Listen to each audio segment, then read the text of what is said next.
You tell yourself you've stopped caring what people think.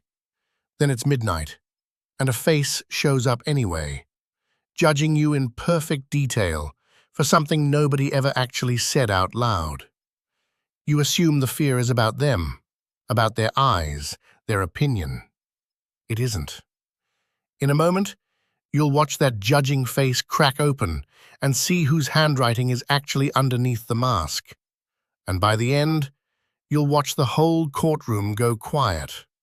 The judge, the jury, the person in the dock settling into one steady face and a gavel you finally get to set down. So go back to the last time it happened to you. Think of the last time you imagined someone judging you. Not an actual conversation, just the version that plays in your head, uninvited, usually at night. Notice how specific it is. Not a vague disapproval, but a face, a tone, an exact sentence you're sure they'd say. Ask yourself something sharper than the usual question. Not, why do I care what they think? But whose voice is that really? Marcus Aurelius noticed this centuries ago.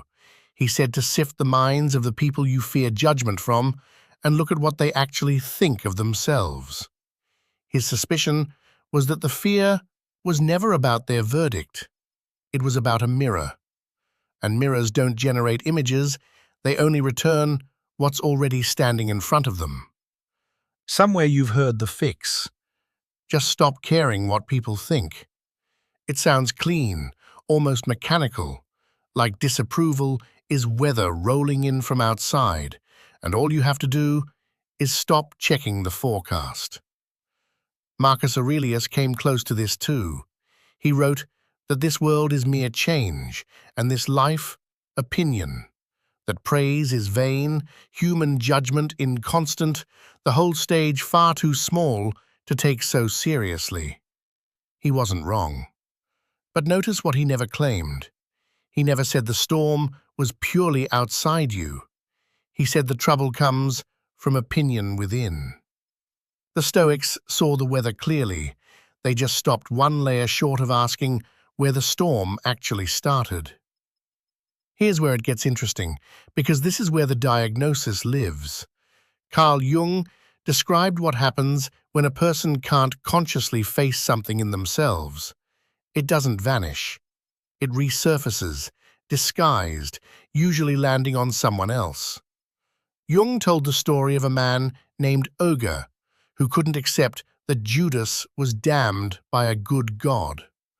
On the surface, that's a theological puzzle. Underneath, Jung said, was a different question entirely.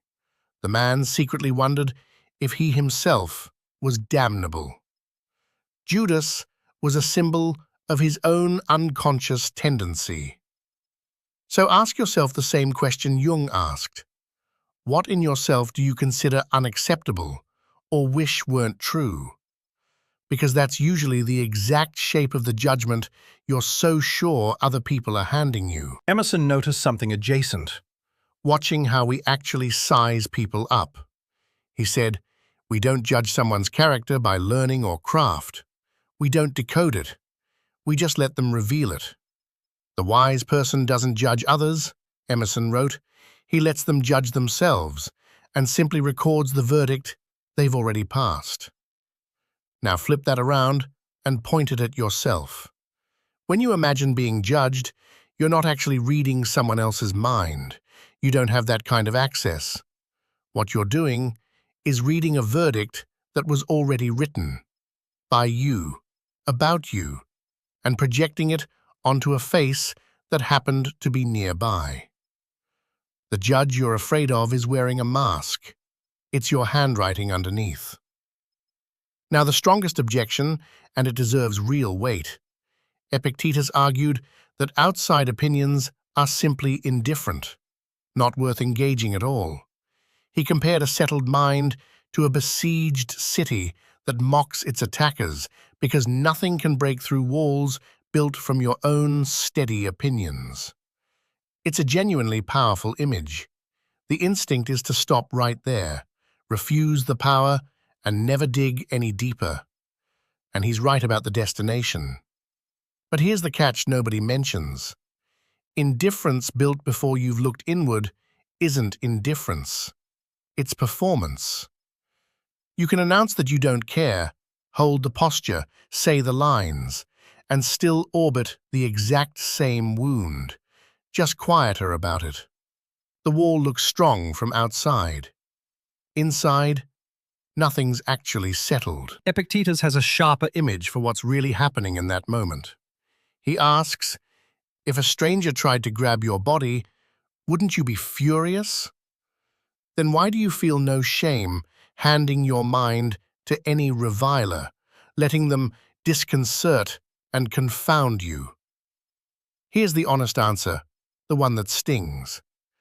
It's not shame at being handed over, it's shame at agreeing.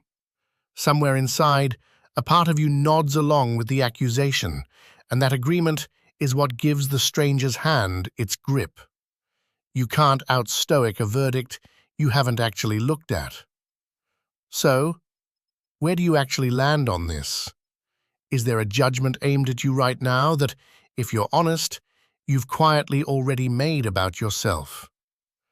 I'd genuinely like to know where you see it in your own life. So what does the relief actually feel like once you've done this looking? Not that people stop having opinions of you, they won't, and that was never realistic. What changes is smaller and stranger.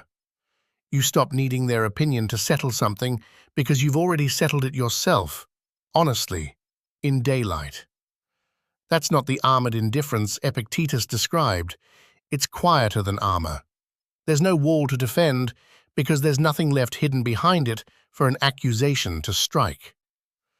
Someone can say the exact thing you once feared most, and it lands like a stone in still water. A ripple, then nothing. Not because you stopped caring, because you already know the verdict, and you wrote it yourself, and you're no longer flinching from your own handwriting. Go back to that courtroom you imagined at the very start. The dock, the bench, the gallery. Watch the three faces settle now. Not blank, not defended, just steady, because they were always the same face. You were never actually on trial before a crowd of strangers. You were the only person in that room with the authority to hand down a verdict that mattered. The sentence you've been quietly serving this whole time was one you wrote yourself, alone, long before anyone else walked in. There's nothing left for another person's face to reveal that you haven't already faced. Nothing left to defend is nothing left to fear.